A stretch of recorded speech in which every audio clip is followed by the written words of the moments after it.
So good evening or good morning wherever you are, and a very warm welcome. My name, if you don't know, is Bethany Gaunt, and I am Associate Director of the Sir Martin Gilbert Learning Centre. The centre was established in memory of the late British historian, and we seek to honour his legacy by offering regular talks on the subjects to which he dedicated his research, which are the World Wars, the Holocaust, Jewish history, and Winston Churchill. The speakers we invite are experts in their field and possess the same ability as Sir Martin to bring history alive for wide audiences. If this is the first talk you have attended with us, a very warm welcome. And for those of you who have become regular attendees, a very warm welcome back. The Centre is a charity and we rely on donations to keep our events free at the point of access. So if you would like to support us, then you can do so on our website. We really appreciate any support you might be able to offer.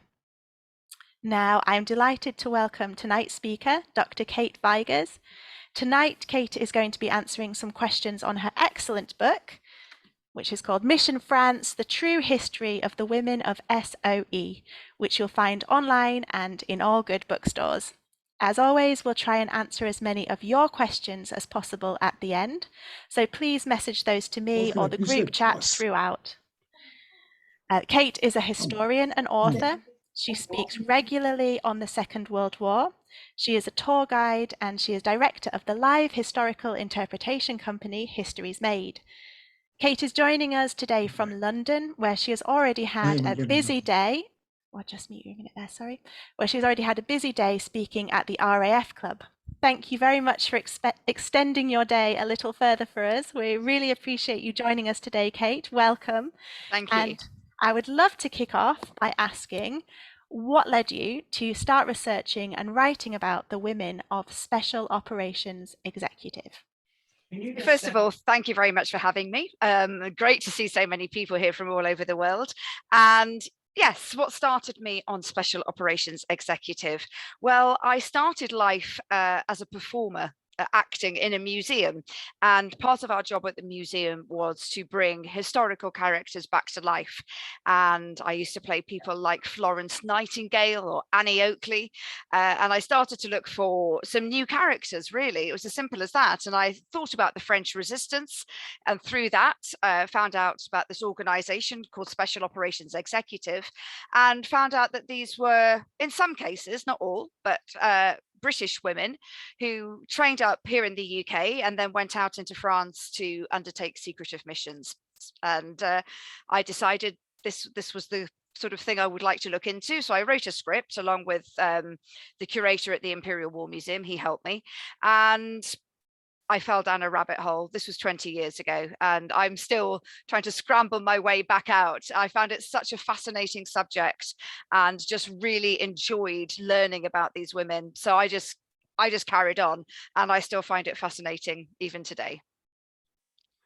Brilliant. I can't believe it's been so long, but I can also, having read the book, because it is a fascinating topic. So I'm excited to ask you these questions. So next we'll try. The decision to recruit women as secret agents, which is very exciting, was taken in April 1942 by Special Operations Executive. Can you talk us through the reasons behind this decision and how this development was received? So the decision to recruit women came about, so let's go back to the beginning. Actually, SOE was founded in July of 1940, and Winston Churchill issued the head of SOE, the directive to set Europe ablaze. Now, at that time, he meant only men. So this all happens really in the wake of Dunkirk, of the fall of France, the troops, both British and French, evacuating out of Dunkirk back to the UK. And Churchill realized that France was of great strategic importance to the British, to the Allies, because although we'd only just evacuated out, it was pretty certain that we'd be going back in again at some point, and he wanted to make sure that France was prepared. So they recruited men to start off with. By the spring of 1942, the Germans, the Nazis, had started to round up men of military age in France. So those who would have been in the French army, because they were fit, they were disciplined, and he thought they'd be very, very useful in the factories or contributing in some way to the German war effort. So there were voluntary labor camps where people could go and sign up to help work for the war effort, but obviously they weren't getting enough people. So the Nazis made this decision to round up men in something called the Service du Travail Obligatoire, the forced labor program. But they never recruited women into this. They never forced women in.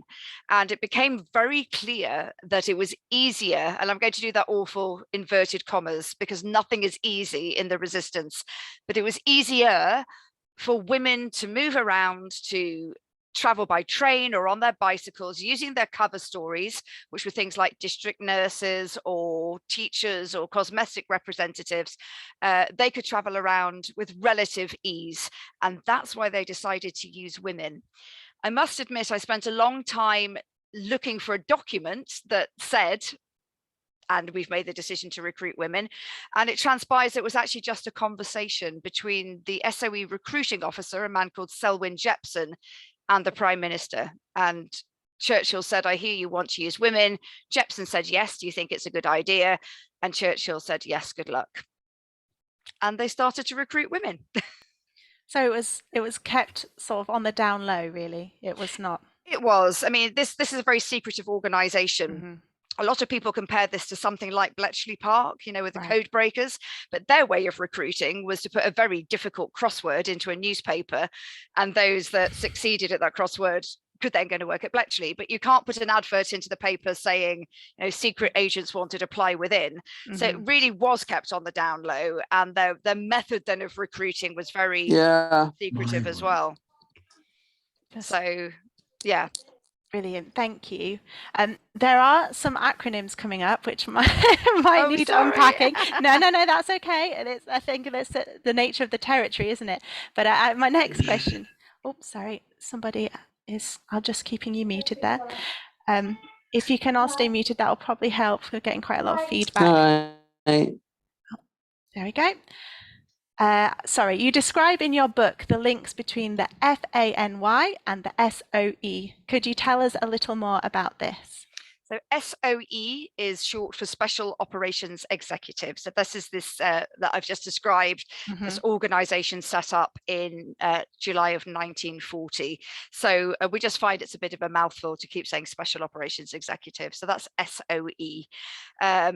FANY, Fanny, is the First Aid Nursing Yeomanry. And the First Aid Nursing Yeomanry was an organisation that had actually been around since 1907. It had gone through the First World War as ambulance drivers and mobile canteen assistants and nurses, basically. Mm-hmm. And come the Second World War, really they had two jobs. One was as the Auxiliary Transport Service, that's another acronym for you, the ATS, and they also provided cover for agents. So like we were just saying, it's so secretive, you can't tell people exactly what you're up to. You even needed a cover when you were in training. So they were mm-hmm. given the uniform and they went off telling their families that they were in First Aid Nursing Yeomanry, or Fanny.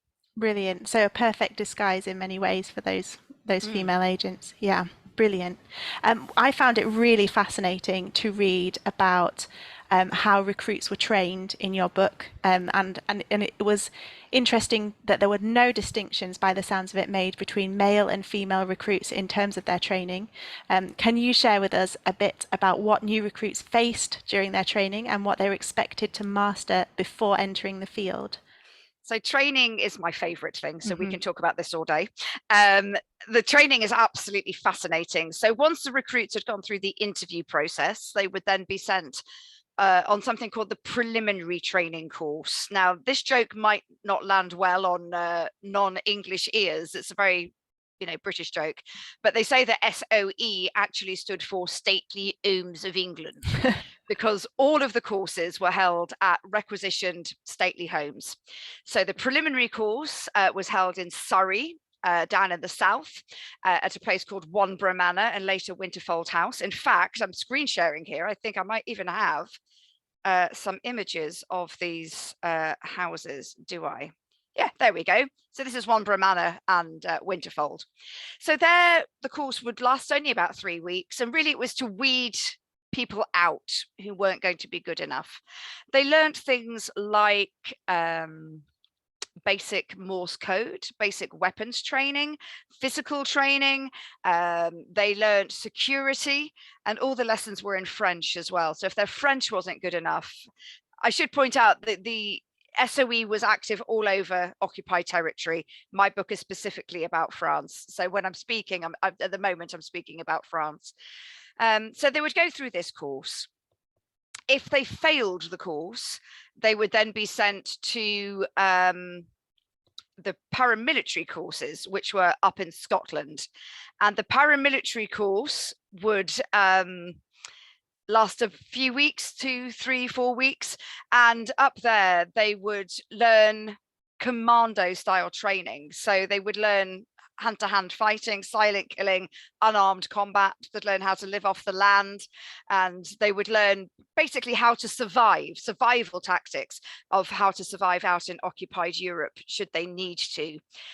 After the paramilitary training, they then did the one that makes me shudder, which is parachute training. Before I go on to that, this is the silent killing and close combat. Now, here in the UK at the moment, there's this fantastic TV program just come out called SAS Rogue Heroes. If anybody's seen it and they've seen the first episode in the bar where Sterling is describing his training, this is what he's talking about. They did this training. They learned how to use knives and they learned how to use their bare hands. One of the agents told me it's not how hard you hit them, but where you hit them. So after they'd completed this parachute training, now I don't know if any of you listening have parachuted. I have to admit, it's not something that ever appeals to me, but they would do 4 jumps to get their parachute wings. After they'd done that, they would go on to the final training. I'm sorry, the picture's a little blurred, but this is Bewley, which is in the New Forest, again in the south in Hampshire. And at Bewley, they would learn all the techniques of clandestinity. They would learn how to look ordinary and natural whilst doing extraordinary and unnatural things. They also had a mock interrogation at Bewley, and the mock interrogation was carried out sort of Gestapo style. So without physical abuse, they would test the recruits' cover story. Women were also split into 2. They'd either be couriers or wireless operators. And with that in mind, some of them would go off and do wireless training as well. It's pretty intense. It's hard work, and they certainly got fit. And the idea was that they would be able to face anything once they went out into France. Yeah, they certainly, by the sounds of it, faced all sorts of horrendous experiences. But I can see from these pictures, because I think in your book, if I'm not mistaken, you say that there's quite fond memories of these training camps and these beautiful stately homes, and it sort of reminded them what they were fighting for. Yeah, in particular Bewley, there's actually a plaque at Bewley, and so Bewley's got an old monastery, sort of monastery ruins, and in the cloisters there is a plaque that says to the brave men and women of Special Operations Executive who fought for this little corner of England. And it sort of almost goes back to that First World War poem, there will always be a corner of this field that is forever England. And a lot of the men and women became very emotional in a way, that this was what they were fighting for. These beautiful places were what they were fighting for. Yeah, absolutely. I can understand why, seeing these photos. Yes, thank you for sharing them. As you mention in your book, and I suppose one of the premises behind the book is that there are only a handful of female agents who have really permeated the public consciousness, and you're sort of trying to rectify that. And I was really surprised to read that one of the agents I'd heard about, in fact, I was saying to you earlier, she's in one of my daughter's books of inspiring women, Noor Inayat Khan, actually performed really badly in training. And could you tell us why some of those women who were deemed unfit and had quite damning reports did eventually make it out into the field?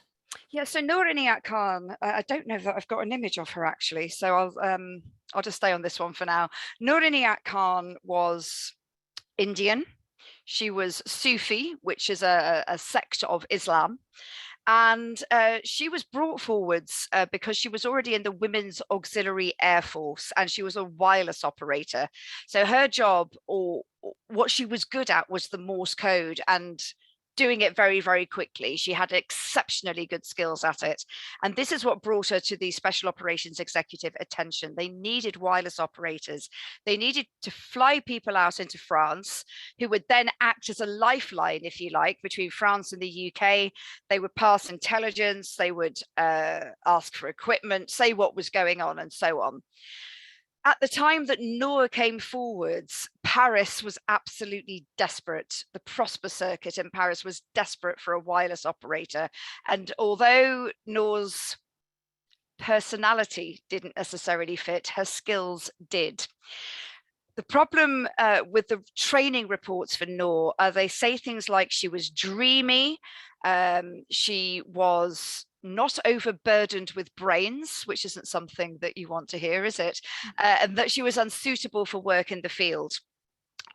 One of the instances that I mention in my book is she was on a 72-hour training scheme. So basically they were out in Bristol, but pretending that Bristol was really France. And her identity was given to the local police and the police were told to go and trace her. And when they caught her, she said that she was training to be a wireless operator. She was going into France to be a secret agent. And would they like to take a look at her wireless set? Wow. And the policeman said, if she's going to be a secret agent, then I'm Winston Churchill. It wasn't only the training reports, however, that were negative. There was also 2 fellow agents. Now, it's impossible to find out who they were, but we know that they were female recruits. And so by process of elimination, we could work out who they were, who actually wrote a letter to the head of SOE F section being the section that's France, and said, we don't think she's suitable. We don't think she should go out into the field. We know the instructors don't think she should, and now we're saying we don't think she should. And she still said she wanted to do it. To put it crudely, I would say it was a case of human supply and demand. They needed a wireless operator. And actually, right at the beginning of her file, it says when she's finished training, she'll be going into Paris, before we even get to see what the instructors make of her. So in my opinion, and it is my opinion, I don't think they ever considered not sending her. Right. Yeah. And what were the repercussions then of sending inexperienced or unsuitable female agents into the field? So if we stick with the example of Noor, she did go out into Paris, and the network in Paris, so SOE divided France into little circuits. It's like a patchwork quilt, and each patch has a circuit leader, a wireless operator, and a courier. So she was Prosper's wireless operator. Prosper himself was a man called Francis Suttle. Now, the Prosper network collapsed within about 10 days of her arriving in Paris. This wasn't her fault. This was nothing to do with her. There was just a series of misadventures and betrayals. But basically, Prosper was captured and a lot of the other agents in the area, which meant that Noor was the only wireless operator for the whole network. And Paris was big and very important. She continued to send her messages, but the mistakes she made was she kept her messages in code, but also in clear. So if anyone ever captured them, they could work out the system she was using. She also made some pretty terrible mistakes, like she dyed her hair. She went to her old hairdressers and had her hair dyed blonde, which did make her stand out. Mm-hmm. She went to see old friends. She went to her old music teacher. She'd grown up in Paris. She found it very difficult not to fall back into her old life.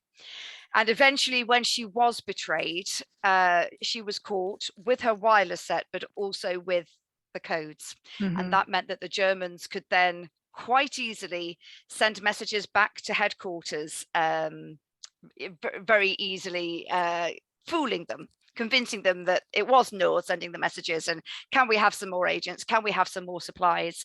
And we know on the back of Noor's wireless being played, as it's called, by the Germans, that several agents were sent out and subsequently executed. Mm-hmm. Yeah, it's very compelling reading it. And the thing that comes across in your book about Noor is she's very human, very passionate, but yeah, mistakes were made. That's such an important thing you've said about being human. That's what I've tried to do right the way through the book. These were real people. These aren't 2D heroines. They're not film stars. People make mistakes. Yeah. Stuff happens. Things go wrong. I suppose the question is, could those mistakes have been avoided by not sending her, for example? So it's a really tough one, and I find myself questioning Noor's story all the time. But Yeah. I should end and say she was arrested and kept by the Gestapo at Avenue Foch in Paris, and she escaped, or tried to escape, and they asked her to sign an affidavit to say she wouldn't try again. She refused to sign it, and she ended up being manacled and sent to another German prison at Karlsruhe, and from there she was sent to Dachau, where she was executed. Yeah. Yeah. It sounded as if she tried many times to escape and ultimately was held in quite, appalling conditions to try and stop that. Yeah. Yeah. Yeah, Very brave is how she comes across, I think. Um, definitely.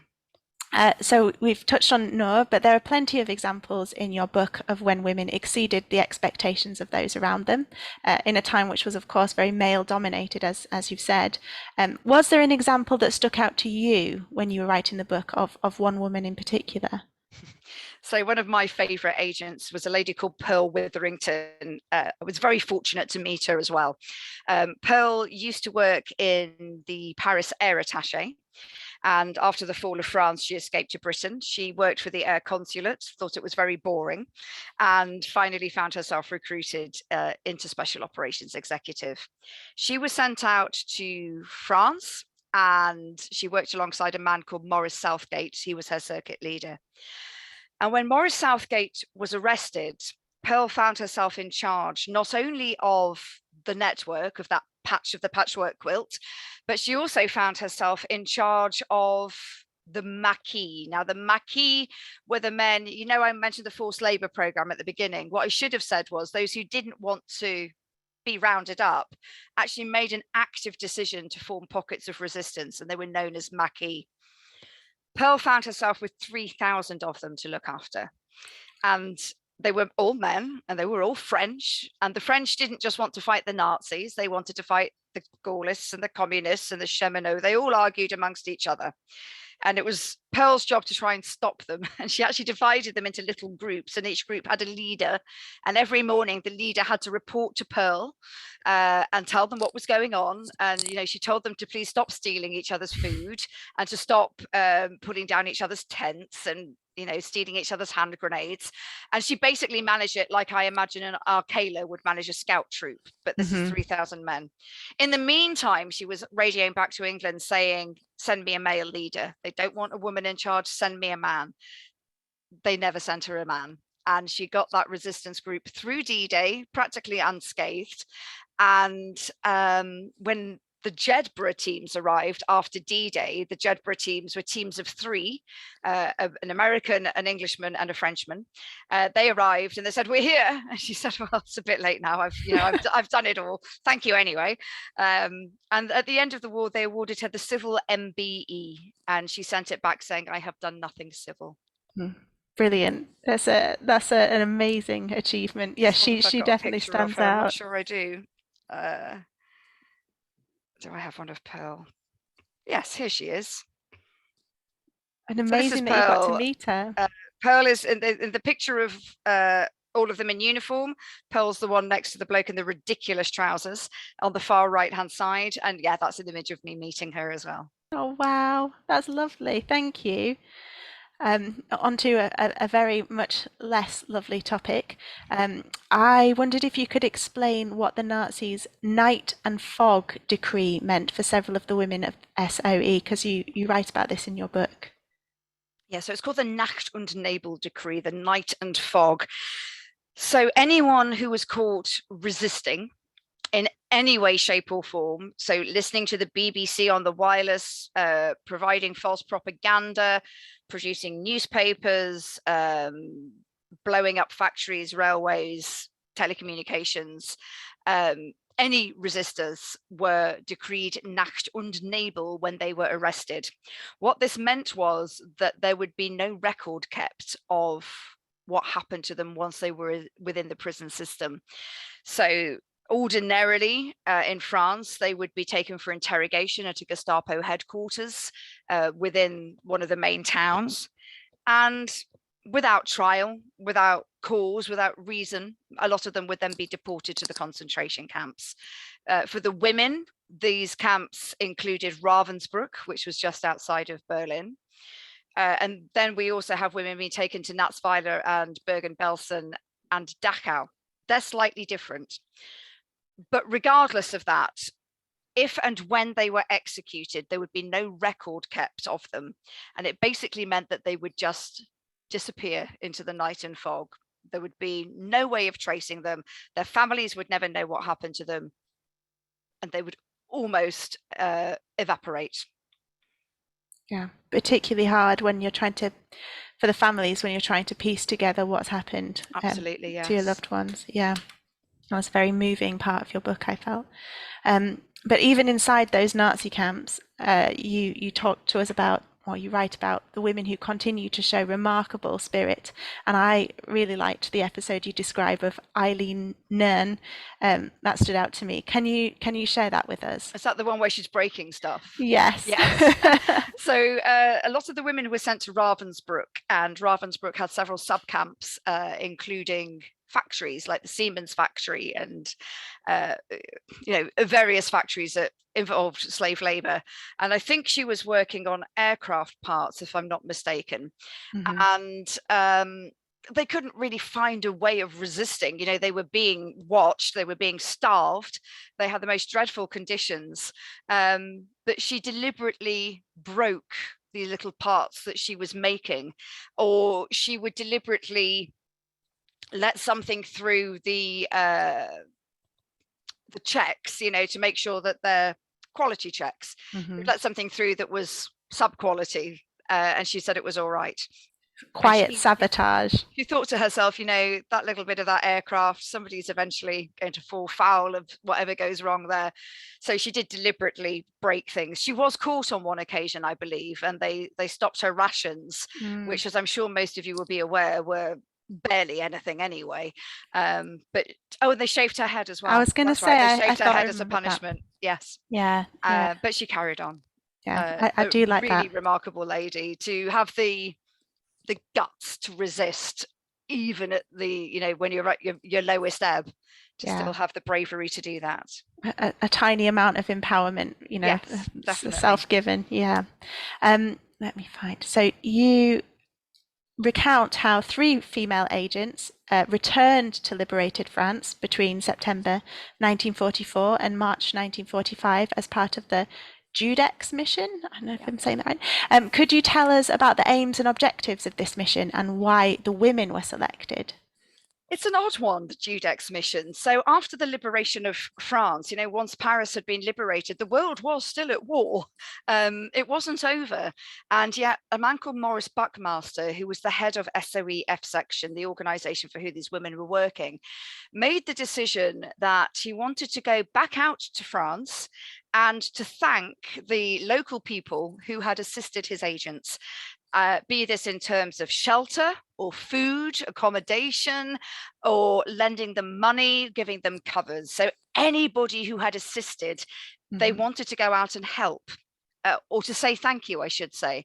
And these thank yous, it was a bit of a knees up, to be honest. They had all these swanky meals and they gave speeches and handed out medals. And you're thinking, hang on a minute, the next country along's still at war. It all felt, to me, it feels rather premature. Maybe wait till after VE Day. And they selected certain women to go who'd done exemplary work in the field. So you've got the likes of Lise de Bézac, who had done 2 missions very, very successfully. And they chose her to go back out in uniform and to go and thank these locals. And for some cases, it was to pay them back as well. And actually, in other cases, and this is more tragic, if somebody had died in the field or been killed, they would bury them properly and they would mark their graves and lay flowers and make peace with it in some ways. Yeah. That definitely comes across in the book, that paying respects to fallen comrades. Julian's messaged me a question, which was what I was going to ask as well. So that's very happy coincidence. One woman made a unique, I would say, contribution to SOE, Vera Atkin. She continued even when F section was shutting down. Could you talk us through the role she played?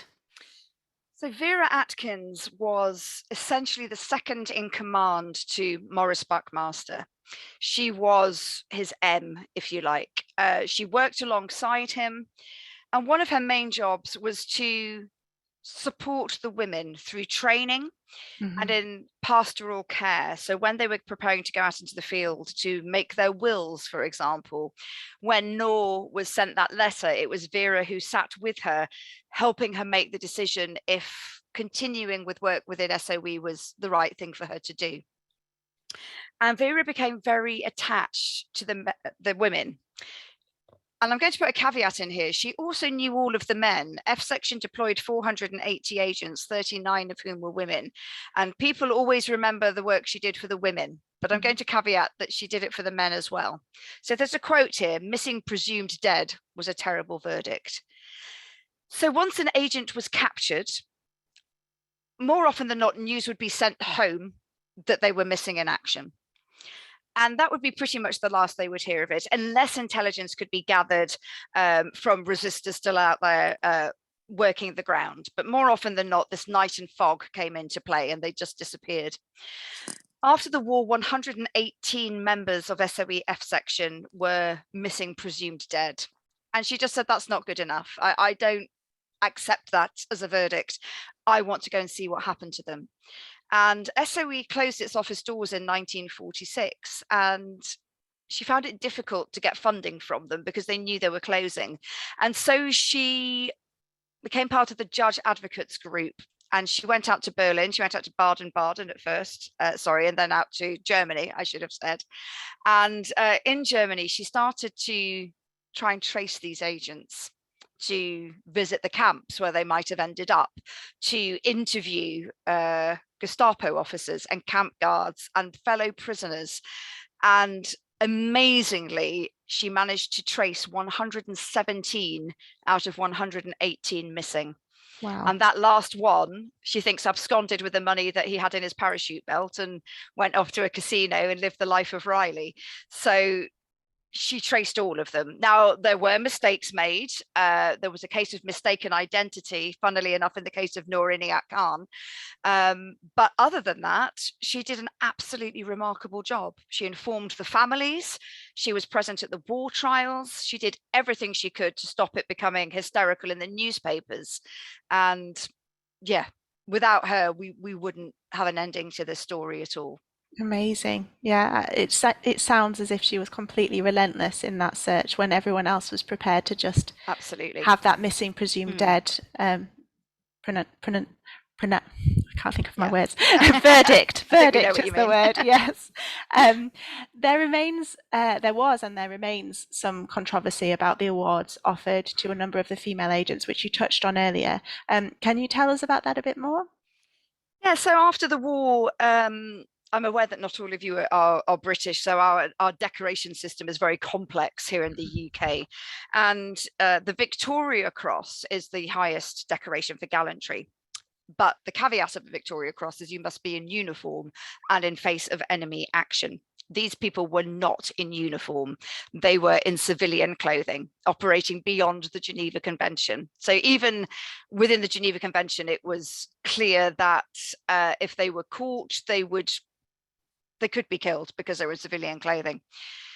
And so for the women especially, they awarded the George Cross, which is the highest decoration for civilians. The island of Malta was awarded the George Cross, for example. So 3 women get the GC: Violette Szabo, Odette Churchill, Noor Inayat Khan. But after that, we get a lot of Croix de Guerre and Légion d'honneur. But the highest a lot of them could get would be a mention in dispatches, and that became quite problematic. And the MBEs became very problematic as well, because an MBE has to be awarded while you're still alive.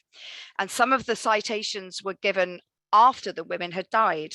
And funnily enough, exactly a year ago today, I was sitting down with a lady called Lady Olga Maitland, who is the cousin of Diana Rowden, one of the women in my book. And we discussed at that dinner how we were going to right this wrong, why Diana Rowden's citation was after she died, not before, because some of the women, like Yvonne Roudelaar, get the same decoration. They also perish, but their citations dated before. It's very, very complex.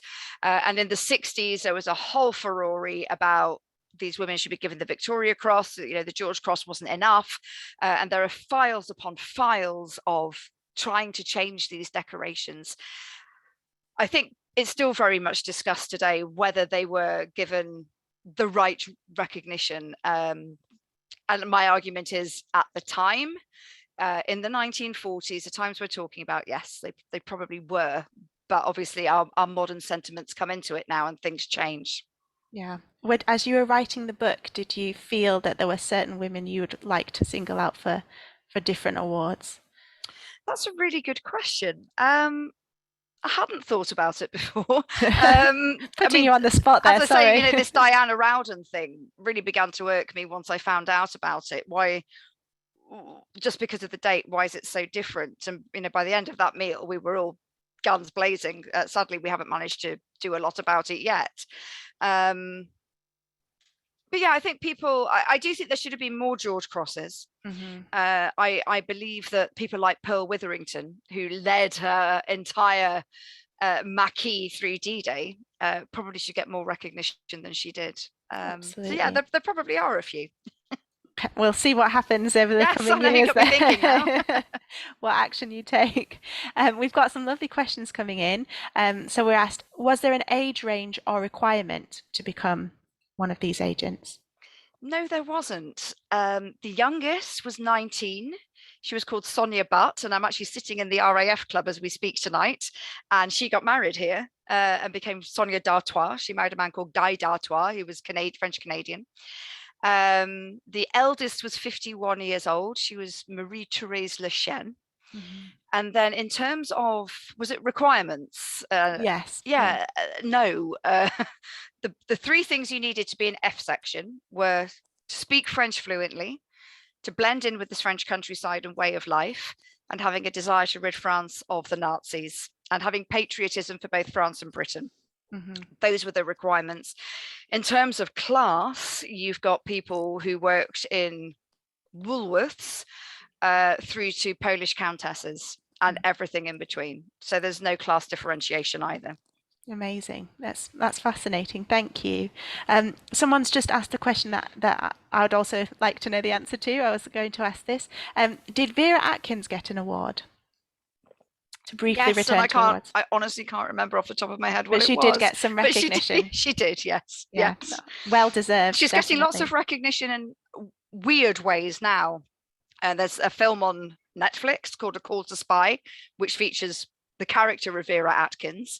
And although the film, like all films, isn't entirely historically accurate, it's good. And here in the UK, there's a play just opened 2 days ago here in London called Noor, about Noor Inayat Khan, and she's one of the characters in the play. So she's getting known through different mediums, if that makes sense. But yes, she was decorated, but I'm terribly sorry. Off the top of my head, I don't remember what it was. We'll let you off, don't worry. Google it.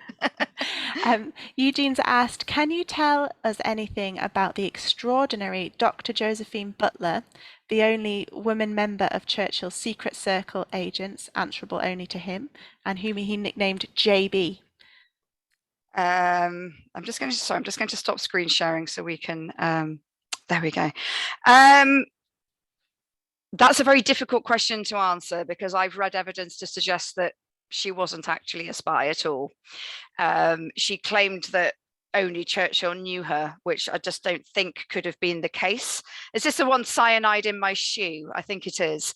There's a very interesting chapter in a book called Counterfeit Spies by a man called Nigel West, and he gives a very convincing story that perhaps she wasn't all she said she was. I read it with great interest and think it's a fantastic story, but I can't say one way or another whether or not it's true, but Nigel gives a very convincing argument. Let me put it that way. Fascinating. Thank you. That's brilliant. We've been asked, how difficult was the relationship for SOE with MI6 during the war? Somebody knows their stuff out there.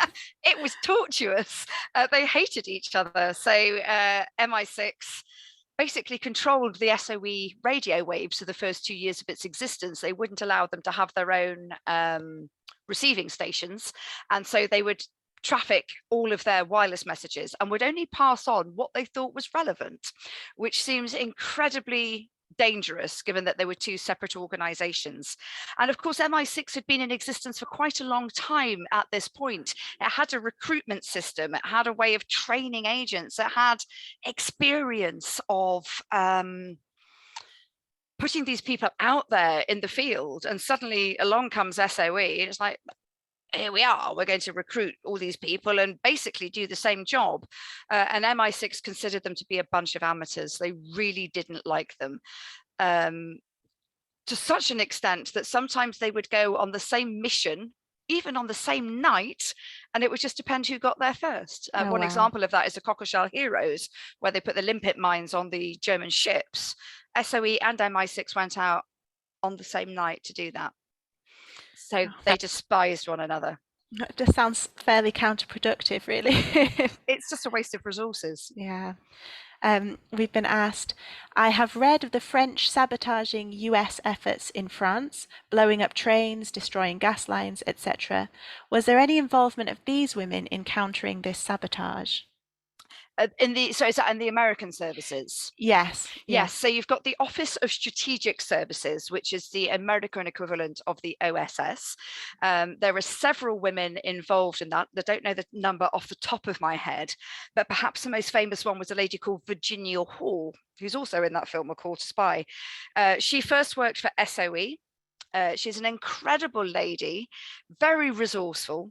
And also she did all of this with a false leg. Wow. Including escaping across the Pyrenees. She broke 12 men out of jail. She bit her tongue to convince people she had typhoid. She was an incredible woman. And when SOE refused to use her on a second mission, she went over to the OSS and worked for them. So yes, these women were trained in sabotage and subversion. The idea was that they wouldn't use the women to do it because they were needed elsewhere. But yes, certainly they were there were American women used, and that's hopefully going to be book 3. Oh, so you need to keep an eye out. So I've only just been commissioned for book 2, but I would very much like to study that. I think it's a fascinating subject. Well, while we're on the topic, because it's one I was intending to ask, are you able to tell us about what's coming up for you soon? I haven't signed the contract yet. Okay, I do have another I do have another book in the pipeline, which will be called Mission Europe, looking into other countries, but the same sort of, still be SOE. We'll have to have you back then, hopefully. I think someone's just corrected me, and I think you're right about the SBS there. Yes, apologies, it was SBS, but the analogy stands that they would go out on the same missions. I think Cockleshell Heroes was the wrong one to use, so apologies.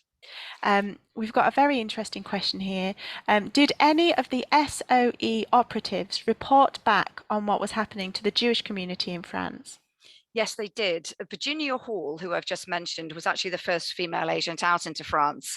Because she was American, she had neutrality, and she was sent to Vichy, which was the seat of the unoccupied zone under the government of Marshal Pétain, who was basically a puppet leader to the Nazis.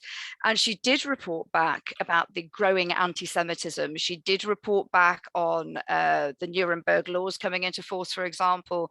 She reported on the maltreatment of the Jews. She saw people being beaten up in the streets. And she saw conditions deteriorating. And not only did she write these back in messages to SOE, but because she was a journalist, she actually wrote this in the New York Post. And so the information was coming through. Likewise, Lise de Bézac talked about the situation as well. She came back in between missions. She had 2. She came back and she told what was going on. and she saw murders happening, she saw roundups happening. So yes, there was information being brought back. Whether that was information that would have come back through another means anyway.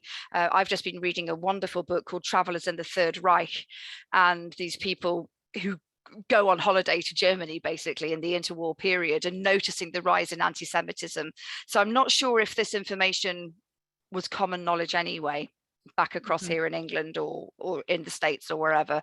But yes, they do report back on it and are horrified by it. And we do have Jewish agents as well. You've got people who are not only risking their life by being an SOE, but through their Jewish origins as well.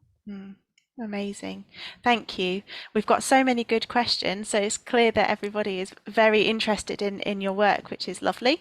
I'm going to pick two questions now because they are, one focuses on, you'll see, the good and the bad, basically. I'll start with the bad. So Max Hastings wrote that very little the SOE accomplished made any significant contribution to the war effort, and the same goes for the OSS. Can you comment on that? So that's the bad.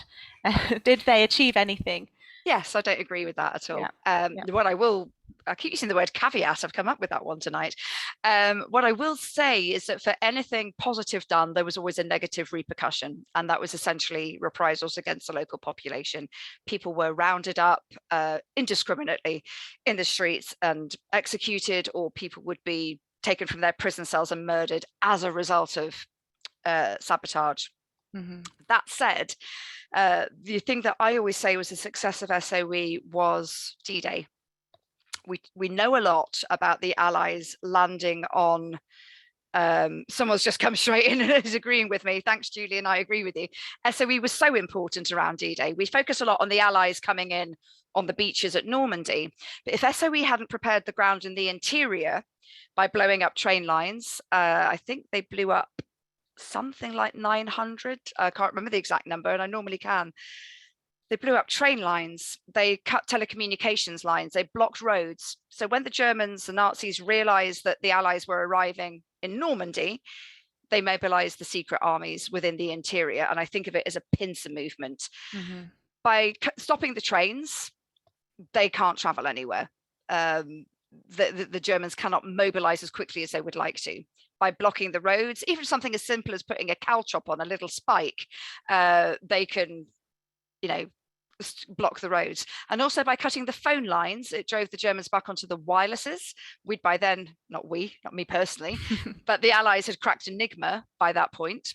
So once they're back on the wireless sets, we're able to completely listen in on their traffic. I wouldn't say D-Day is the only exception either. I would say you've got things across the rest of Europe. Again, we're very much focusing on France because, of course, that's my subject. But you've got the blowing up of the Gorgo-Patamas viaduct in Greece.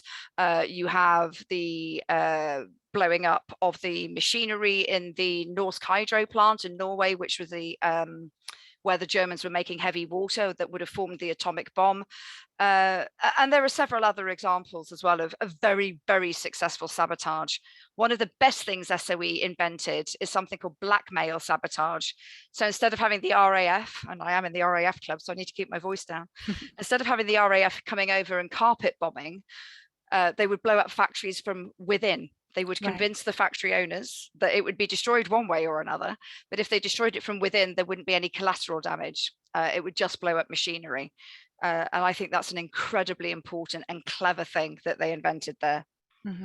Well, that's a very resounding refutation. That I think they're all right. I'm not going to say they didn't make mistakes, but they did have some successes too. Absolutely. So moving on to the good now. Which F-section agent do you think contributed the most to the Allied war effort? Ooh, hard one, I think. That is a tough one. I would go for a male agent here if I'm allowed to. And can I have two? I'm sure you can. I've just mentioned one, the blackmail sabotage. This was invented by a guy called Harry Ray. That's all I need to say. Harry came up with this idea. Brilliant. The other guy is a guy called Georges Béguet. He was actually the first wireless operator to be infiltrated in May of 1941. And he came up with this brilliant idea to use the BBC, the Message Personnel, which were on after the BBC News. And he noticed that people who'd been separated because of the Dunkirk evacuation would send messages to each other like Claude is well, or Margot has had the baby, this kind of stuff. And if you didn't know who Margot was, you wouldn't care whether she'd had a baby or not, would you? So it was only relevant to the people listening. And Begay realized that you could say anything you wanted. And as long as the other people listening for it knew what it was and what it meant, it would be a secret code. Mm-hmm. So something like the donkey wears pajamas, if that's been agreed between UK headquarters and a circuit out in France, and that means that tonight, if you hear the donkey wears pajamas, the parachute drop is on. Right. You would sit and listen to the radio. If the donkey's wearing pajamas, you're off. If he isn't wearing pajamas, you don't go. It's as simple as that. The best thing about it was a complete amount of time it wasted for the Nazis, because they sat and tried to crack it because they thought it was codes, and it wasn't. It was just gobbledygook. Yeah. And I think that's a really, really impressive contribution. And it was made early in the war, and it went right the way through to liberation. I really like that idea of those messages being hidden in plain sight and completely indecipherable if you're not in the know. That's fantastic. Someone's asked, please could you tell us about Nancy Wake, a lesser known SOE agent? Yeah, so Nancy was Australian, and she was recruited into SOE. She'd been in Marseille with her husband Henri Fiocca. And she'd been working on an escape line. She'd been approached in Marseille and asked if she would work on an escape line, helping downed airmen and servicemen out of France, which she did, until such point as she became compromised. At that point, her husband said, you need to go out across the escape line yourself. Go to England. I will join you there. He never did, because he was arrested and murdered days after she left. She joined SOE, and she became known as the White Mouse. And the subtitle of the book about her is The Woman the Gestapo Couldn't Catch. She was just uncatchable. She killed men with her bare hands. She cycled hundreds of kilometers in one day. In fact, that's recorded in the book. She cycled a very, very long way. I think it was about 200-300 kilometers. And after the war, she was asked what she was most proud of, and she said, that bloody bicycle ride. Couldn't walk for days. Yeah. But yeah, she was just one of those people that just exuded personality and bravery and everything. So yeah, a really remarkable lady. Brilliant, thank you. Someone has written that they have read recently about how badly things went wrong in the Paris area, and a particular German officer was in charge of this. How did this compare with other regions of France? So yeah, Paris was what I was talking about, the Prosper circuit. Mm-hmm. You don't get networks collapsing quite so monumentally in other regions. Of course, you have people being arrested. What was so catastrophic about Prosper was it was every single SOE agent, apart from Noor, was captured, and the resistance as well, and the impact of that, because it was in the capital, because it was Paris, was catastrophic. So you don't get networks collapsing in the same way. You do have things like the massacre at the Vercors Plateau, for example, where the inhabitants, the resistance, declared a free Vercors, and they started to fly their own flag, believing that the British were going to send them arms and equipment that never came. And first of all, the Luftwaffe came over and strafed it, and then they just started blowing up the village, shooting everybody in it, even going into the hospitals. So although it's not an SOE circuit per se, it is linked to SOE in that the British didn't supply what mm-hmm. they said they were going to. But you don't have anything as big as Prosper or as catastrophic. And I think the reason for that is because it was the capital, because it was Paris, and it was just such a vitally important place. Thank you. I think we'll probably have one more question, and I think a good one would be, you have mentioned one already, but aside from your own book, which again, Mission France, do get hold of a copy. Are there any other books on this topic you'd recommend people read if they want to find out more? Yes, absolutely. So if you're interested particularly in Vera Atkins, who we've discussed a little tonight, there's a wonderful book called A Life in Secrets by Sarah Helm. I highly, highly recommend that. The other two books have been out a long time, but you can still get them through Amazon and so on, if I may advertise. One is called A Quiet Courage by Leanne Jones. Now, that was written before a lot of these files became available.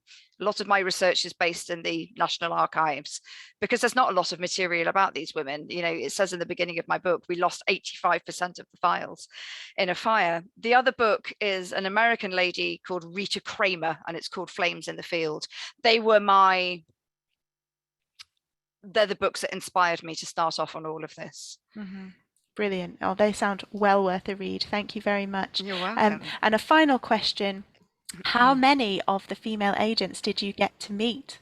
Or have you got to meet so far, I should say? Well, there's only one left. Okay. And she's in New Zealand. And I've just been, my friend who I've been here with today told me she's going out to New Zealand to visit her, in fact. Wow. She's called Phyllis Latour. She's 101. I met Pearl in France.